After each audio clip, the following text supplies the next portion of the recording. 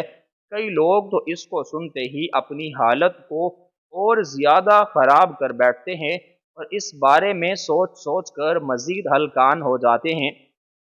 میں نہیں چاہتا آپ بھی انہی کی طرح ہو جائیں، اس لیے بہتر ہے کہ آپ اس بیماری کو زیادہ سیریس نہ لیں۔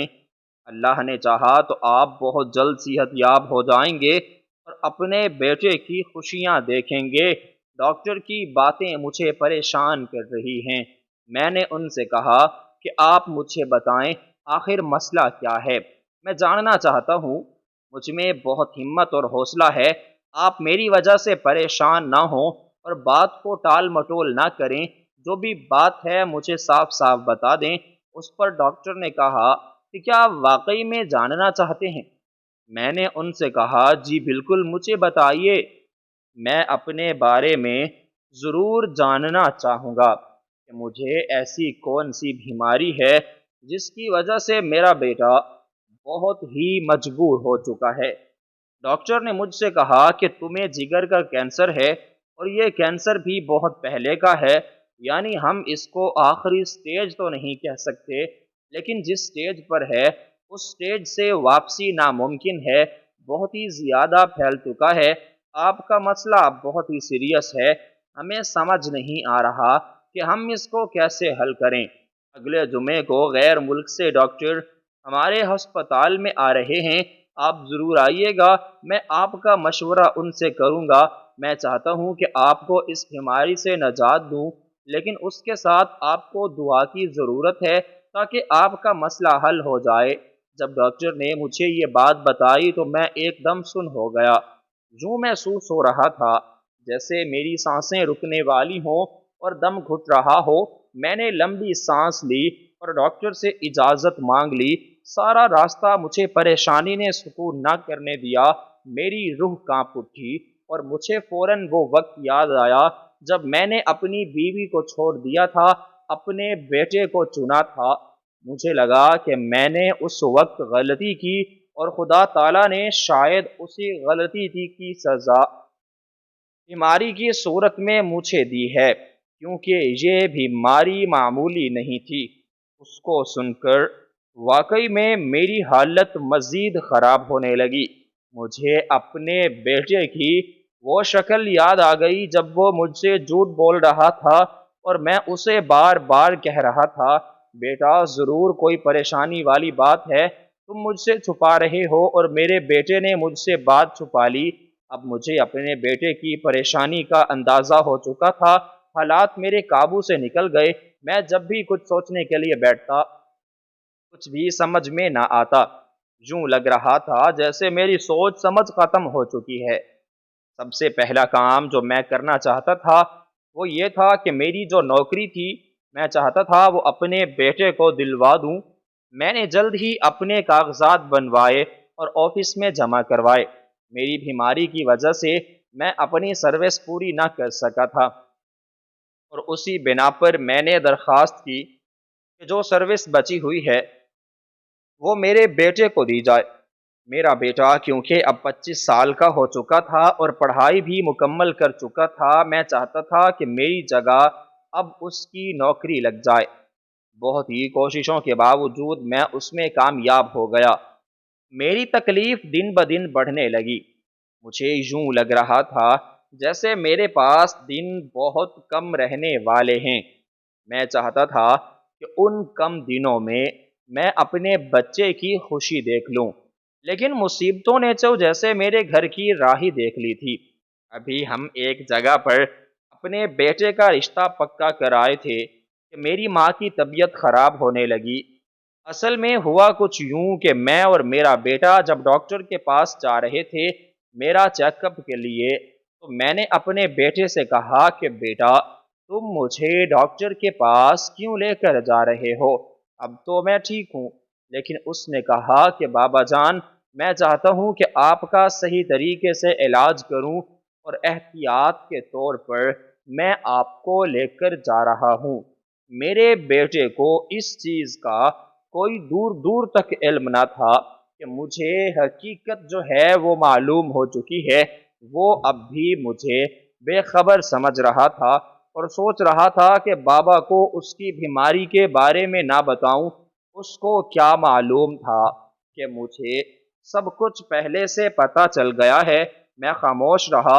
اس کے بعد میں نے کہا کہ اچھا میری رپورٹس دکھاؤ، میں ان کو دیکھنا چاہتا ہوں۔ میرے بیٹے نے کہا کہ نہیں بابا جان، آپ ان کو کیوں دیکھتے ہیں، بس چھوڑیں، یہ آپ کے مطلب کی نہیں ہیں۔ اس بار میں رونے لگا اور اپنے بیٹے کے گلے لگ گیا۔ میرا بیٹا مجھے غور سے دیکھنے لگا اور کہنے لگا کہ بابا جان کیا ہوا ہے، آپ اس طرح سے کیوں رو رہے ہیں؟ کیا آپ کی طبیعت دوبارہ خراب ہو رہی ہے کہ آپ کے سینے میں درد محسوس کر رہے ہیں؟ میں نے اپنے بیٹے سے کہا نہیں میری جان، مجھے اپنی بیماری کے بارے میں علم ہو چکا ہے۔ کچھ دن پہلے ہی میں ڈاکٹر کے پاس گیا تھا تو اس نے مجھے سب کچھ بتا دیا ہے۔ جیسے یہ بات میں نے اپنے بیٹے کو بتائی تو وہ مجھے دیکھ کر رونے لگا اور کہنے لگا بابا جان جس دن سے مجھے پتہ چلا ہے میری نیند ختم ہو چکی ہے، میں رات کو سو نہیں پاتا، آپ کے بارے میں سوچتا رہتا ہوں، نہ جانے آپ کو اتنی بڑی تکلیف کیسے ہو گئی۔ اور ہمیں احساس تک نہ ہوا۔ مزید میرے بیٹے نے کہا کہ جب ڈاکٹر نے اسے کہا کہ تمہارے باپ کو جگر کا کینسر ہے تو اس کو سن کر میرے قدموں کے نیچے سے زمین نکل گئی۔ مجھے یوں محسوس ہو رہا تھا جیسے قیامت مجھ پر ٹوٹ چکی ہو، لیکن اس سب کے باوجود میں نے آپ کے سامنے اپنے آپ کو کنٹرول میں رکھا اور آپ کو محسوس کرنے ہونے دیا۔ اس کے باوجود بھی آپ کو پتہ لگ گیا ہے۔ بابا جان آپ ٹینشن نہ لیں، آپ بہت جلد صحت یاب ہو جائیں گے۔ ہم یہ باتیں جب گھر میں کر رہے تھے تو میری ماں نے یہ باتیں سنی اور وہ فوراً سے اندر آئی اور میرا ماتھا چومنے لگی اور کہنے لگی، بیٹا تم اتنی بڑی تکلیف میں ہو اور مجھے تم نے بتایا ہی نہیں۔ بس اس کے بعد انہوں نے رونا دھونا شروع کر دیا۔ اب تو ہمارے گھر میں جیسے قیامت سی برپا ہو گئی تھی۔ ہم تینوں رو رہے تھے، لیکن میں نے ان دونوں کو حوصلہ دیا اور سنبھالا۔ میں نے کہا کہ میری زندگی جب تک ہے میں زندہ رہوں گا۔ آپ لوگ میری وجہ سے اپنے آپ کو پریشان نہ کریں۔ خیر کچھ دیر ہم نے باتیں کی اور ہم اسی ڈاکٹر کے پاس چلے گئے۔ یہ دن گزر گئے۔ اب جب میرے بیٹے کا رشتہ پکا ہو چکا تھا تو ایک دن اچانک میری ماں کی طبیعت خراب ہو گئی۔ طبیعت اس قدر خراب ہو گئی کہ ہم ان کو ہسپتال لے گئے۔ ہسپتال جب لے گئے تو ڈاکٹر نے ان سے ایک ایسی بات کہی جس کو سن کر میرے قدموں کے نیچے سے زمین نکل گئی اور مجھے بہت ہی افسوس ہوا۔ ڈاکٹر کے بازو ان کا مجھے اپنی ساری تکلیف بھول گئی۔ یہ وہ دن تھا جس دن میں یتیم ہو چکا تھا۔ میرا باپ تو میرے بچپن میں ہی فوت ہو گیا، لیکن میری ماں آج مجھ سے جدا ہو گئی تھی۔ ڈاکٹر نے مجھے بتایا کہ ان کو کسی پریشانی کی وجہ سے ہارٹ اٹیک آیا ہے جس کی وجہ سے یہ فوت ہو گئی۔ میں اور میرا بیٹا بہت ہمارے پاس سب کچھ ختم ہو گیا۔ میری ماں جو میرا واحد سہارا اور آسرا تھی، آج وہ بھی اس دنیا سے چلی گئی۔ وہ میرے لیے اس دنیا میں بہت بڑی رحمت تھی اور آج وہ رحمت خدا تعالیٰ نے مجھ سے لے لی۔ مجھے یوں محسوس ہو رہا تھا جیسے میرے سر سے چھت چلی گئی ہو۔ جب بھی میں گھر آتا تھا تو پہلے اپنی ماں کا ادب کرتا تھا، ان سے دعائیں لیتا تھا، لیکن ان کا سایہ بھی میرے راستے سے ہٹ چکا تھا۔ ان کی جدائی نے مجھے بہت تکلیف دی۔ خیر انسان کی زندگی میں جو دکھ لکھا ہوتا ہے وہ اس کو ہر صورت برداشت کرنا ہوتا ہے۔ اب میری ماں بھی چلی گئی۔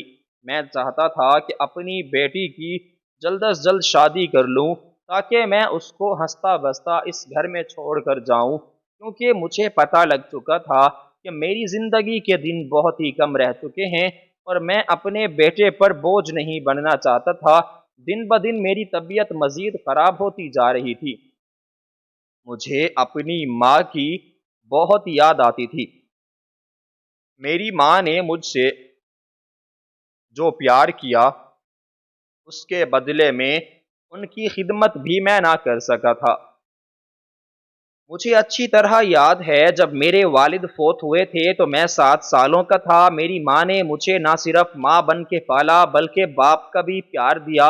انہوں نے اپنے آپ کو اس حالت میں سنبھالا جبکہ وہ بہت ہی کم عمر تھی، کیونکہ میری ماں کی بہت ہی کم عمر میں شادی ہوئی تھی اور اسی کے ساتھ ہی وہ کم عمر میں بیوہ ہو گئی۔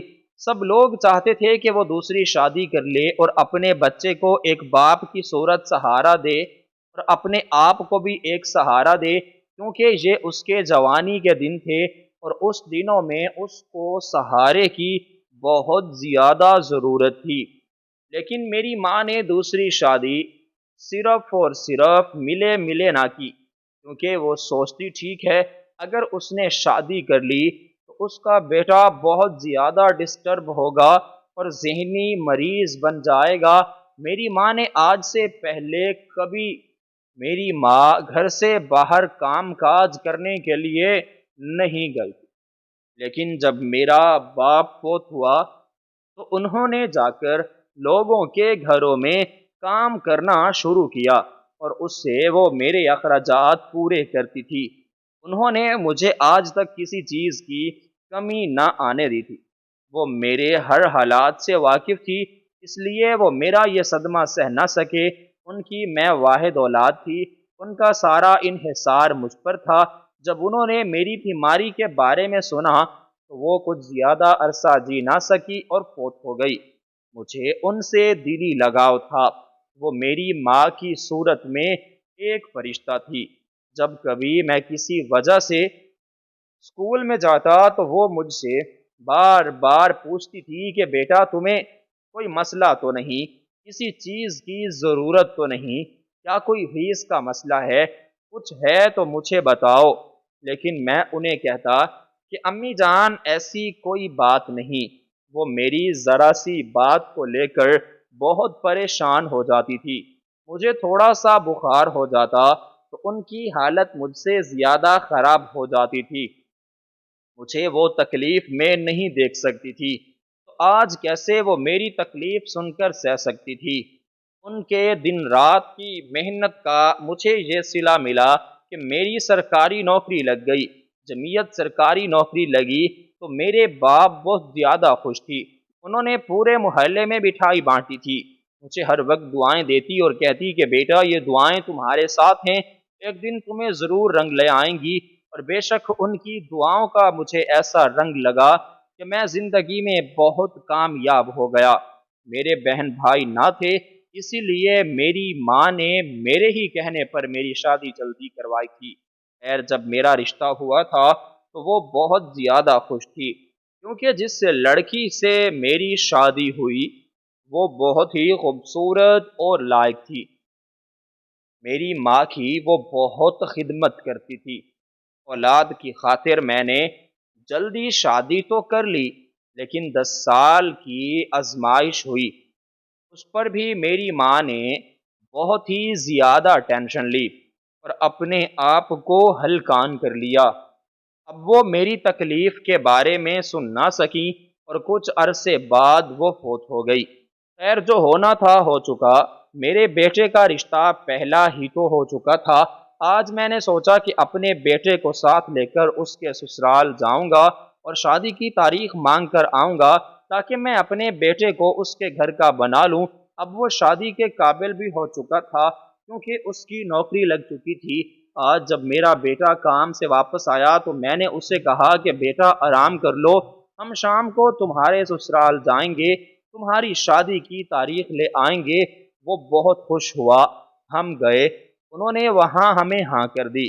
جیسے وہ بھی اسی بات کے انتظار میں بیٹھے ہوئے ہیں، میں بہت خوش ہوا۔ ٹھیک 1 مہینے بعد شادی تھی۔ یہ مہینہ پوری تیاریاں کرنے میں گزر گیا، کچھ علم نہ ہوا، دیکھتے دیکھتے شادی کے دن بھی آ پہنچے۔ میں بہت ہی خوش تھا، مجھے اپنی بیماری بھول چکی تھی۔ میرے بیٹے کی خوشی مجھے ایسی طاقت اور ہمت دے رہی تھی جیسے میں جمع ہوں اور مجھے کوئی بیماری ہو ہی نہ۔ یہ سب میری بے انتہا محبت تھی جو میں اپنے بیٹے سے کرتا تھا، اسی کی وجہ سے میں اپنی بیماری کی تکلیف بھی بھول چکا تھا۔ حالانکہ اب بیماری کی شدت پہلے سے بھی زیادہ ہو چکی تھی۔ خیر شادی ہو گئی۔ میری بہو بہت ہی نیک اور اچھی تھی، وہ مجھے ابو کر کے بلاتی تھی، میری عزت کرتی تھی۔ میرا بیٹا جو مجھ سے پیار کرتا تھا اس نے اپنی بیوی سے کہا کہ مجھ سے زیادہ میرے باپ کی عزت کرو اور ان کی عزت میں کسی چیز کی کمی نہیں آنی چاہیے۔ اگر میرا بیٹا اس لڑکی سے نہ بھی کہتا تو وہ لڑکی پھر بھی میری عزت کرتی، میرا خیال رکھتی۔ اب ان کی شادی کو کافی عرصہ ہو چکا تھا۔ ایک دن میری حالت شدید خراب ہو گئی، وہ بیماری میرے پورے جسم میں پھیل چکی تھی اور وہ اپنا حملہ اچھی طرح سے کر چکی تھی۔ مجھے اب یوں محسوس ہو رہا تھا جیسے میرے دن ختم ہو چکے، زندگی اب مجھ پر سخت ہونے والی ہے۔ میں چاہتا تھا کہ اللہ تعالیٰ مجھے کسی کا محتاج نہ کرے، بس آسانی سے موت آ جائے، لیکن یہ سب میرے نصیب میں کہاں لکھا گیا تھا۔ ہوا کچھ یوں کہ میری حالت اتنی خراب ہوئی کہ میں چارپائی پر آ گیا۔ پہلے کچھ دن تو میری بیوی نے میری بہت زیادہ عزت کی، لیکن کچھ دنوں بعد ہی وہ مجھ سے تنگ آ گئی۔ میرا بیٹا بھی جو مجھ سے تنگ آ گیا اور کہا کہ میں کب سے بیمار پڑا ہوں، میں تو مصیبت میں آ چکا ہوں۔ اس کا اتنا اچھا رویہ بس کچھ ہی عرصے میں ایسا تبدیل ہوا کہ میں اکیلے بیٹھ کر روتا تھا۔ مجھے بیماری کی تکلیف نہ ہوتی جتنے میرے بیٹے کے تبدیل رویے کی مجھے تکلیف ہوتی۔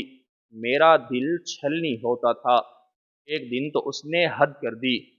اس نے میرے ساتھ وہ سب کیا جس کی مجھے اس سے توقع نہ تھی۔ اس دن مجھے خدا تعالیٰ کی لاٹھی بے آواز لگی اور مجھے اس مثال کی سمجھ آئی کہ خدا کی لاٹھی واقعی بے آواز ہے۔ یہ کہاوت مجھے اچھی طرح سمجھ آ چکی تھی۔ میں نے جو کچھ عرصہ پہلے اپنی بیوی کے ساتھ کیا تھا اس کا مجھے خوب اندازہ ہو چکا تھا۔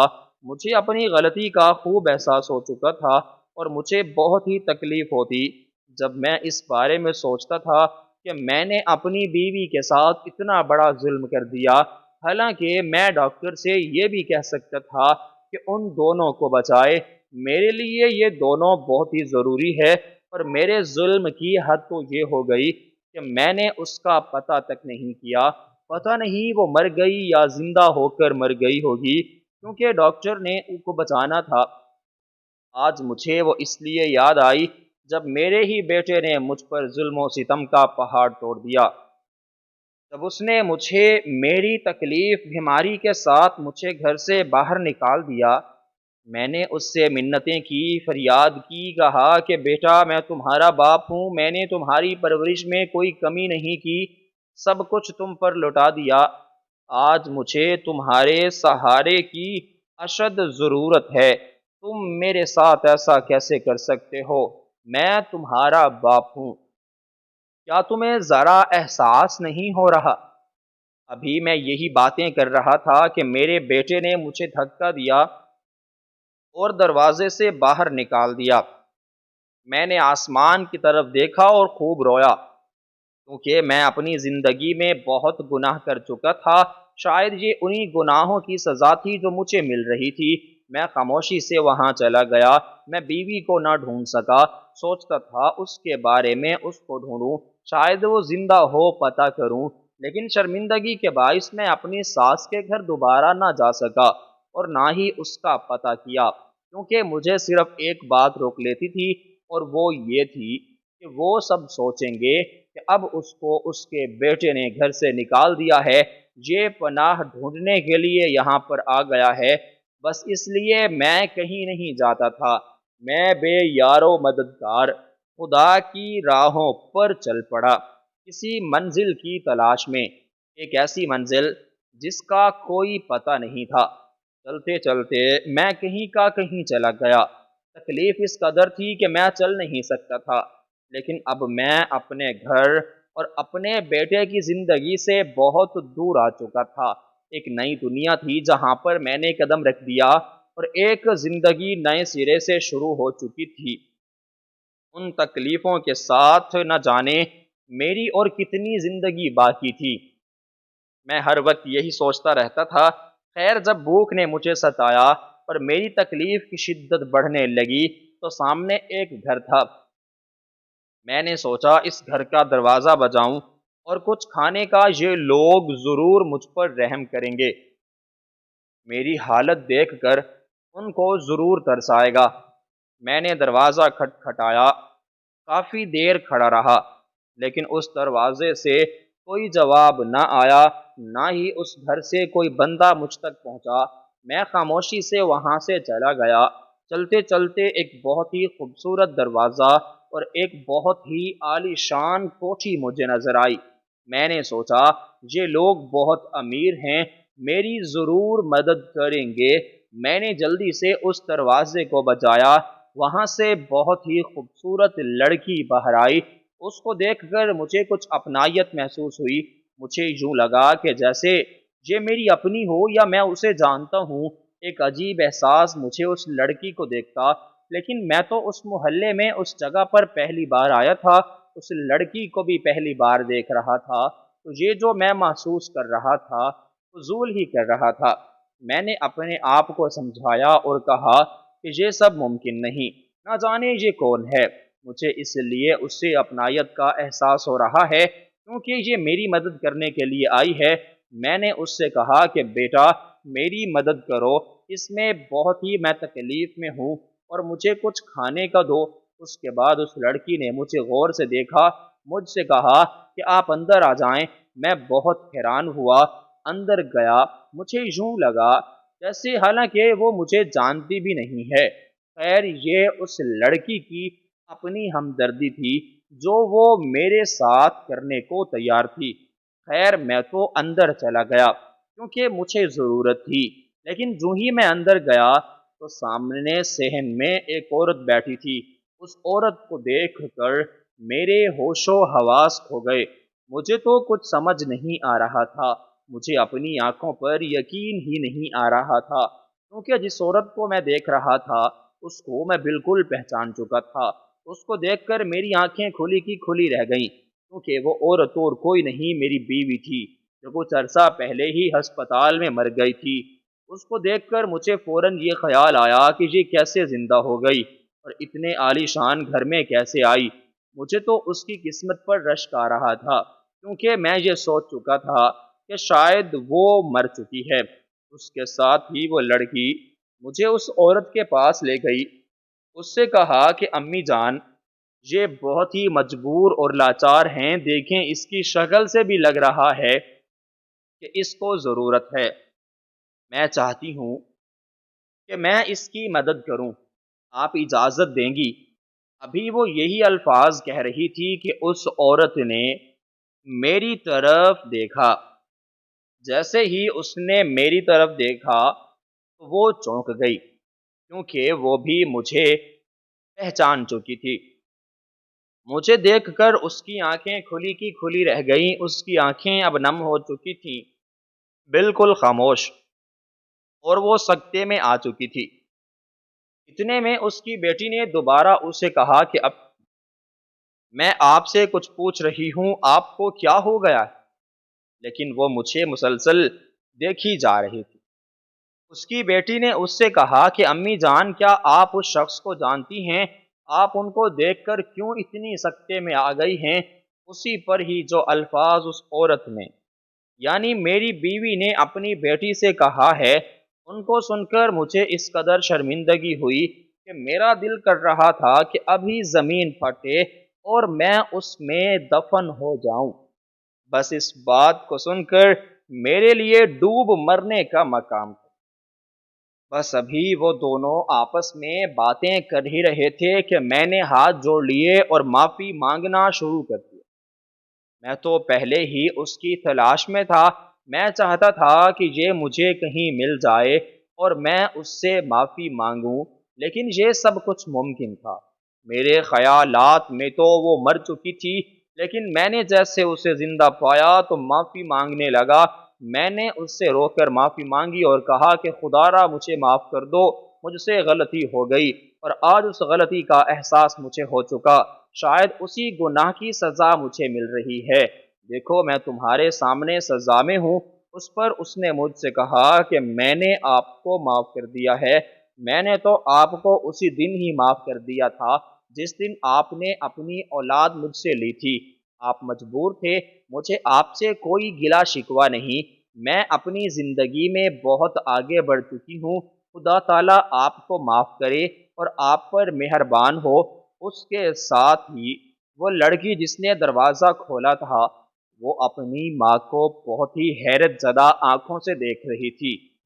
اس لڑکی نے اپنی ماں سے کہا کہ امی جان یہ کون ہے؟ آپ ان کو کیسے جانتی ہیں؟ اس پر میری بیوی نے کہا کہ بیٹا یہ تمہارا باپ ہے، وہی باپ ہے جو تمہیں تمہاری پیدائش کے وقت چھوڑ کر چلا گیا تھا، بے یار و مددگار، اور آج یہ اس حالت میں ہے۔ اس نے سمجھا کہ میں مر چکی ہوں، حالانکہ ایسا کچھ نہیں، اور دیکھو خدا کی کرنی یہ اس حال میں ہے اور ہم عیش و عشرت کی زندگی گزار رہے ہیں۔ میں نے جب ان کا گھر دیکھا اور وہ بیٹی جس کو میری بیوی کہہ رہی تھی کہ یہ تمہارا باپ ہے تو مجھے کچھ سمجھ نہ آیا۔ میں نے اس سے کہا کہ کیا مطلب، یہ میری بیٹی؟ میرا تو بیٹا پیدا ہوا تھا تو یہ میری بیٹی کیسے؟ تب بھی اس نے مجھ پر ایک ایسی حقیقت کھولی جس کو سن کر مجھے یوں لگ رہا تھا کہ جیسے اس کے الفاظ میرے جسم کے اوپر تیر برسا رہے ہوں اور میری تکلیف اور اذیت کو بڑھا رہے ہوں، کیونکہ جب اس نے بتایا کہ میرے دو جڑواں پیدا ہوئے تھے، ایک بیٹی تھی اور ایک بیٹا تھا، تم نے جب ڈاکٹر سے کہا کہ مجھے ماں کی ضرورت نہیں، بے شک آپ اس کو نہ بچائیں، لیکن مجھے بچے کی ضرورت ہے، اس کو بچائیں، تو ڈاکٹر نے مجھے آ کر ساری بات بتائی، کیونکہ میں اس وقت بالکل ٹھیک ہو چکی تھی اور اپنی ہوش و حواس میں آ چکی تھی۔ ڈاکٹر نے مجھے بتایا کہ آپ کے دو بچے ہوئے ہیں، ایک بیٹی ہے اور ایک بیٹا ہے، اور آپ کا شوہر اس طرح کی باتیں کر رہا ہے، ہمیں بھی پہلے لگا کہ آپ کا بچنا ناممکن ہے، لیکن خدا کے فضل سے آپ بچ چکی ہیں، اب بتائیں کہ کیا کرنا ہے۔ میں نے اس سے کہا کہ آپ یہ بیٹا اس کو دے دیں اور ان سے کچھ مت کہیں، اگر وہ میرا پوچھے یا کچھ کرے تو اس کے بعد آگے دیکھا جائے گا، فی الحال آپ ان کو یہ بچہ دے دیں۔ ابھی ڈاکٹر نے آپ کو بیٹا دیا، ایک دو گھنٹے بعد آپ تو وہاں سے وہ بچہ لے کر چلے گئے۔ مجھے سب کچھ اچھی طرح یاد ہے۔ کچھ ہی دیر بعد میری امی روتی ہوئی میرے کمرے میں آئی، لیکن جب وہ آئی تو وہ مجھے صحیح سلامت دیکھ کر حیران رہ گئی کہ میں صحیح و سلامت موجود ہوں۔ میری امی، میری قسمت پر خدا تعالیٰ نے تمہیں آزمائش میں ڈال دیا ہے، ہماری آزمائش آج شروع ہو گئی ہے، لیکن تمہیں اس پر صبر کرنا ہوگا۔ اس کے ساتھ ہی میں اپنی ماں کے ساتھ اپنی بچی کو لے کر آ گئی۔ میں نے گھر گھر میں کام کیا، اپنی بچی کو اعلیٰ تعلیم دی، اس نے CSS کا امتحان پاس کیا، آج اس کی نوکری لگ گئی، اور ہم بہت ہی مشکلوں کے باوجود آج سے کچھ عرصہ پہلے اپنی زندگی کو عیش و عشرت سے گزار رہے ہیں۔ میں نے تمہارے بارے میں کبھی نہیں سوچا، جو دھوکہ تم نے مجھے دیا وہ دھوکہ ناقابل تلافی ہے۔ میں جب بھی تمہارے ان الفاظ کے بارے میں سوچتی ہوں تو مجھے بہت تکلیف ہوتی ہے اور میری روح کانپ اٹھتی ہے کہ جس شخص کی مجھے سب سے زیادہ ضرورت تھی، اسی نے مجھے بے یار و مددگار چھوڑ دیا اور میرا پتہ تک نہ کیا، حالانکہ تمہیں میرا پتہ کرنا چاہیے تھا۔ اگر میں مر بھی جاتی تو مجھے عزت سے 2 گز زمین میں دفنا دیتے، لیکن تم نے ایسا کچھ نہیں کیا۔ خیر تم کیوں کرتے؟ تمہاری تو خواہش پوری ہو چکی تھی نا، اب میں تمہارے لیے کوئی اہمیت نہیں رکھتی تھی، سو تم نے مجھے چھوڑ دیا۔ اب دیکھو، تم نے جن لوگوں کو بے یار و مددگار چھوڑا تھا وہی لوگ تمہارے سامنے اس قدر کامیاب ہو چکے ہیں کہ تمہیں اپنی آنکھوں پر یقین نہیں ہو رہا۔ یہ تمہاری بیٹی ہے، مجھے بہت ہی شرم محسوس ہو رہی ہے کہ میں اس سے یہ کہہ رہی ہوں کہ یہ شخص جو بھکاری بن کے تمہارے گھر پر آیا ہے یہ تمہارا باپ ہے۔ تمہاری یہ حالت دیکھ کر مجھے دلی طور پر افسوس ہوا۔ میں کبھی سوچ بھی نہیں سکتی تھی کہ حالات تمہیں اس قدر ذلیل اور رسوا کریں گے۔ خیر، جیسے میری بیٹی نے یہ الفاظ سنے تو اس کی آنکھیں نم ہو گئیں اور وہ بے ساختہ ہو کر رونے لگی۔ اتنے میں نے ابھی اسے غور سے دیکھا ہی نہیں تھا کہ وہ بھاگ کر آئی اور میرے کنے لگ گئی۔